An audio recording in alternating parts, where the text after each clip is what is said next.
যুক্তরাজ্যের রাজধানী লন্ডনের গ্রিনফেল টাওয়ারে অগ্নিকাণ্ডে পুড়ে যাওয়া ২৪ তলা ভবনের একটি কক্ষেই মিলেছে ৪২ জনের মৃতদেহ। ১৯ জুন সোমবার ডেইলি মেইলে প্রকাশিত এক প্রতিবেদন থেকে এ তথ্য জানা গেছে। আগুন থেকে বাঁচতে তারা ওই কক্ষে জড়ো হয়েছিলেন বলে ধারণা করা হচ্ছে। প্রতিবেদনে বলা হয়, দমকল বাহিনীতে কাজ করেন এমন এক বন্ধুর কাছ থেকে বিষয়টি জানতে পেরেছেন স্থানীয় এক ব্যক্তি। স্বজন হারানো অন্য এক ভুক্তভোগীও একই দাবি করেন। তবে পুলিশ বা দমকল বাহিনী এ তথ্যের সততা নিশ্চিত করেনি, আবার প্রত্যাখ্যানও করেনি। পুলিশের পক্ষ থেকে আগুনে মোট ৭৯ জন নিহত হয়ে থাকতে পারে বলে দাবি করা হলেও বাসিন্দা ও প্রতিবেশীদের দাবি এই সংখ্যা অনেক বেশি হবে। গত ১৩ জুন মধ্যরাতে গ্রেনফেল টাওয়ারে অগ্নিকাণ্ডের ঘটনা ঘটে।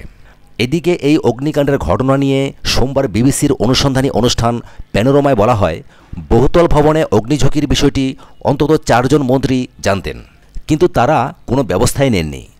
২০০৯ সালে দক্ষিণ লন্ডনের লাকানান হাউসে অগ্নিকাণ্ডের পর অগ্নি নিরাপত্তা বিষয়ক সংসদ অন্তত ১ ডজন চিঠি দিয়ে ওই বহুতল ভবনে অগ্নিঝুঁকির কথা জানিয়েছিলেন।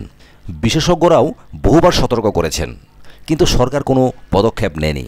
এ অনুষ্ঠানে আরও দাবি করা হয়, গ্রেনফেল টাওয়ারে একটি ব্রিজ বিস্ফোরণ থেকে আগুন লেগেছিল। দমকল বাহিনী তা নিভিয়ে ফেলে এবং নিরাপদ মনে করে বের হয়ে যায়। কিন্তু তারা বের হয়ে যাওয়ার পর বাইরে থেকে দেখা যায় যে ভবনটি জ্বলছে এবং দ্রুত তা ছড়িয়ে পড়ে।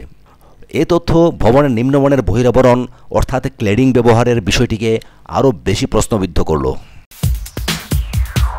সাথে থাকার জন্য অসংখ্য ধন্যবাদ। পরবর্তী এক্সক্লুসিভ সংবাদের জন্য আমাদের চ্যানেলটিকে সাবস্ক্রাইব করবেন এই আশা রাখি। ধন্যবাদ।